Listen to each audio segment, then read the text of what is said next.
നീ അത് കണ്ടില്ലേ? ഗംഗ അവളുടെ പ്രവാഹത്തിന്റെ വേഗം കൊണ്ട് എന്നെ കൂടി അത്ഭുതപ്പെടുത്താൻ ആഗ്രഹിച്ചു. അവൾ അഹങ്കരിക്കുന്നു. ലോകത്തിൽ ആർക്കും അവളുടെ വേഗത്തിന് മുൻപിൽ നിലനിൽക്കാനാകുകയില്ലെന്ന്. അഹങ്കാരിയുടെ അഹങ്കാരം ലോകത്തിന് തന്നെ വിനാശകരമായി ഭവിച്ചേക്കും. അതിനാൽ ഗംഗയുടെ അഹങ്കാരം നശിക്കുക അത്യന്തം ആവശ്യമാണ്.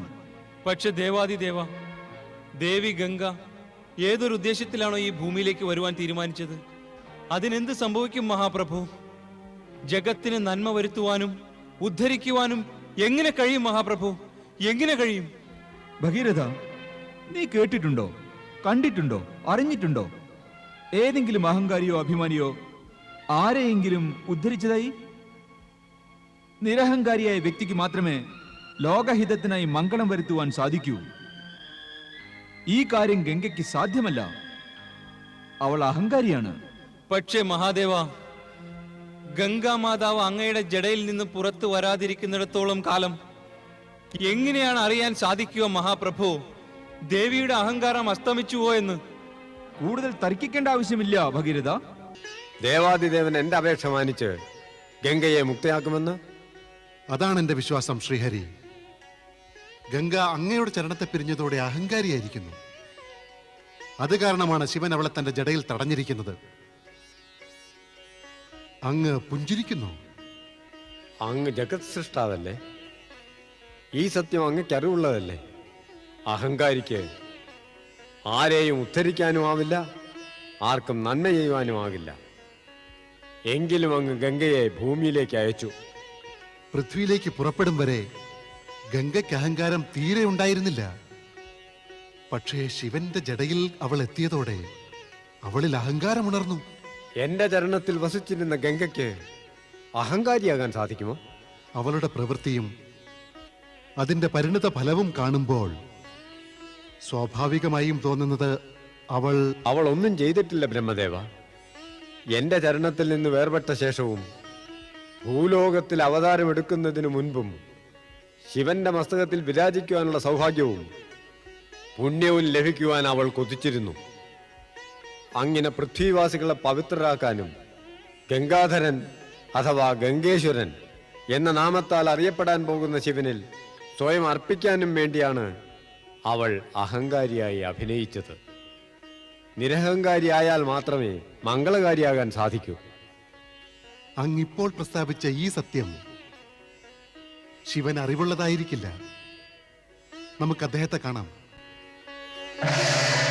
ഹേ ശിവശങ്കര, ഹേ വിശ്വനാഥ, അങ്ങെനിക്ക് വരദാനം നൽകി, അങ്ങയുടെ കൃപയും നൽകി.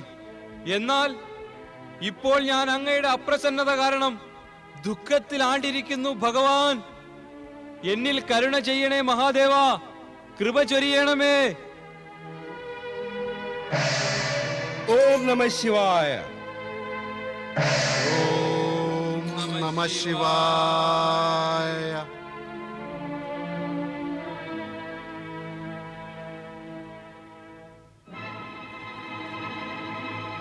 ആശ്ചര്യം, ആശ്ചര്യം തന്നെ. ഗംഗയുടെ അവതാരമുണ്ടായി, എന്നാൽ ഇല്ലതാനും. നാരായണ നാരായണ. പറയൂ നാരദ, എന്തിനാണ് ഇവിടെ വന്നിരിക്കുന്നത്? ഞാനോ? ഞാൻ ഭഗവാൻ വിശ്വനാഥനെ ദർശിക്കാൻ വന്നതാണ്. ശ്രീ മഹാവിഷ്ണുവും ബ്രഹ്മദേവനും എന്താവശ്യത്തിനായിരിക്കും വന്നത്? അതങ്ങയ്ക്ക് സ്വയം അറിയാമല്ലോ ദേവേശ്വര. ഞങ്ങൾക്ക് അങ്ങയോടൊരു അപേക്ഷയുണ്ട്. ഭഗീരഥന്റെ പ്രയത്നം സഫലമാക്കണം. ഗംഗയെ അങ്ങ് മോചിപ്പിക്കണം. അവൾക്ക് സ്വയം മോചനം വേണമെന്നില്ല. അവളുടെ ലീലയിൽ എന്നെയും ഉൾപ്പെടുത്തി എന്റെ ജടയിൽ വന്നിരിക്കുകയാണ്. അവൾ സ്വർഗത്തിൽ നിന്ന് അങ്ങയുടെ ജടയിൽ സ്ഥിതി ചെയ്യാനല്ല വന്നത് വിശ്വനാഥ. തിരിച്ചു കൊണ്ടുപോയിക്കോളൂ. വീണ്ടും അങ്ങയുടെ ചരണത്തിൽ വസിക്കട്ടെ. ഇപ്പോൾ അതും സംഭവ്യമല്ല. ഭഗീരഥനും അവന്റെ പിതാവും പിതാമഹനും ചെയ്ത തപസ് ഫലിക്കാൻ സമയമായിരിക്കുന്നു. ദേവാദിദേവ, പാപികളെ ഉദ്ധരിക്കുവാനുള്ള കർമ്മവും ഗംഗ തന്നെ ചെയ്യണം. ആ സ്ഥിതിക്ക് അവൾക്ക് എന്റെ ചരണങ്ങളിലും വസിക്കാനാകില്ല, അങ്ങയുടെ ജടയിലും. അവൾക്ക് ഭൂമിയിൽ പോകാതെ പറ്റില്ല വിശ്വനാഥ. ദയവ് ചെയ്ത് ഗംഗയെ മുക്തയാക്കൂ ദേവേശ്വര. ആ വിശ്വനാഥ, അവരെ വിട്ടയക്കൂ. ഗംഗാമാതാവിന്റെ ദർശനത്തിന് വഴി ഒരുക്കൂ ശിവശങ്കര. ഞാൻ സ്വയം ഇച്ഛാലുവാണ് ഗംഗയുടെ ഭാരത്തിൽ നിന്ന് മുക്തനാകാൻ. എന്റെ ഭാരത്തിൽ നിന്ന് അങ്ങ് എങ്ങനെ മുക്തനാകും ഭഗവാൻ? ലോകം മുഴുവൻ അങ്ങയെ ഗംഗാധരനെന്നും ഗംഗേശ്വരനെന്നും സംബോധന ചെയ്യും. ഭഗവാൻ വിശ്വനാഥന്റെ നാമധേയങ്ങൾ പണ്ടേ കുറവായിരുന്നില്ല. ഇപ്പോൾ ഭഗീരഥൻ മൂലവും അവയിൽ വൃദ്ധിയുണ്ടായി. അമ്മേ അവിടുത്തെ ദർശനം ലഭിച്ചത് മൂലം ഞാനും എന്റെ പൂർവികന്മാരുടെ ആത്മാക്കളും ധന്യരായി തീർന്നു. അമ്മേ, ധന്യരായി തീർന്നു. ഭാവിയിൽ പൃഥ്വിവാസികളുടെ ജീവിതവും സഫലമാകട്ടെ. നാരായണ നാരായണ. പോകൂ ഗംഗ, ഭഗീരഥനെ അനുഗമിച്ച് അവന്റെ പൂർവികർക്ക് മുക്തി നൽകൂ. പാപികൾക്ക് മോക്ഷം നൽകി ഭഗീരഥന്റെ പ്രയത്നം സഫലമാക്കൂ. പക്ഷേ ഭാവിയിലെ നിന്റെ ലീലകൾ മൂലം ദേവന്മാർ പറയരുത് ശിവൻ ഗംഗയെ തലയിൽ കയറ്റി വെച്ചിരിക്കുന്നുവെന്ന്.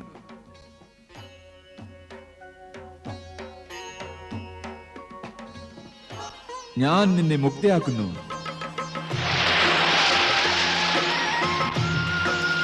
ജയ് മാതാ ഗംഗേ, ജയ് ഗംഗേശ്വര. ജടയിൽ നിന്നും ഹര ഹര ഗംഗേ, ഹര ഹര ഗംഗേ. പാവനമാക്കി ജനമന പാപം കഴുകിടുവാനാ. ഗംഗേ ജയ ജയ ഗംഗേ, ഹര ഹര ഗംഗേ ജയ ജയ ഗംഗേ.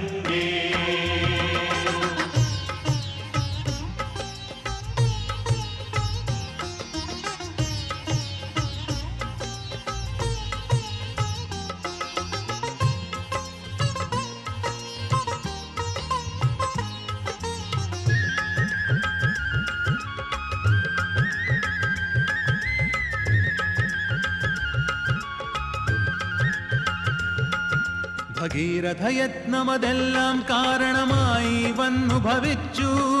സത്യമിതത്രേ ആസുര ശക്തിയെ നിശ്ചലമാക്കി ജഗത്തെ നിർമ്മലമാക്കി കാലാകാലം പുണ്യഭൂമിയായി തീർക്കാൻ. പുണ്യഭൂമിയായി തീർക്കാൻ ഹര ഹര ഗംഗേ ജയ ജയ ഗംഗേ, ഹര ഹര ഗംഗേ ജയ ജയ ഗംഗേ.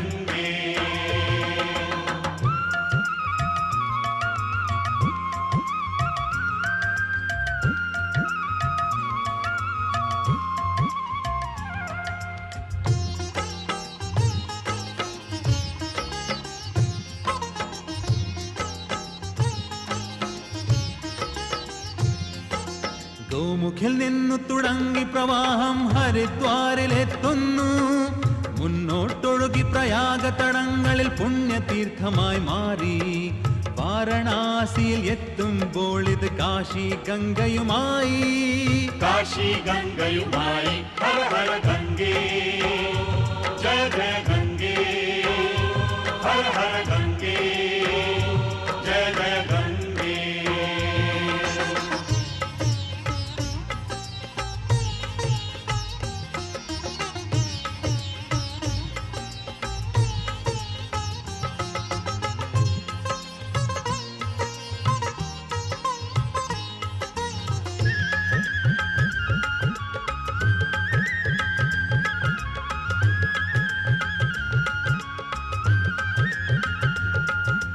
ധ്യാനലീനമീ ഗംഗാജല തീർത്ഥത്തിൽ മുങ്ങിയുണർന്നാൽ ശക്തി ലഭിക്കും. മർത്യനു പാപവിമുക്തിയും മംഗളവാകും.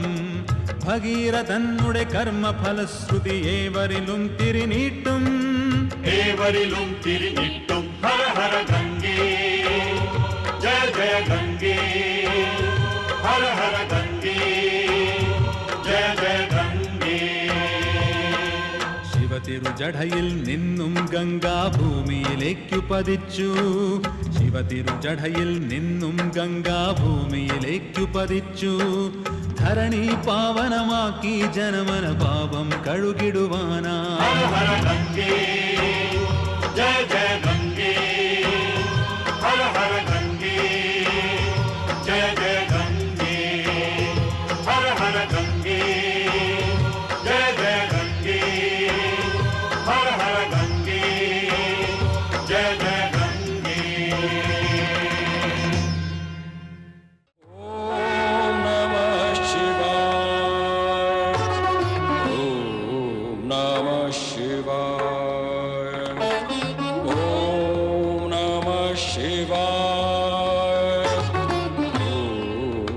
Namah Shivaya. Om Namah Shivaya. Om Namah Shivaya.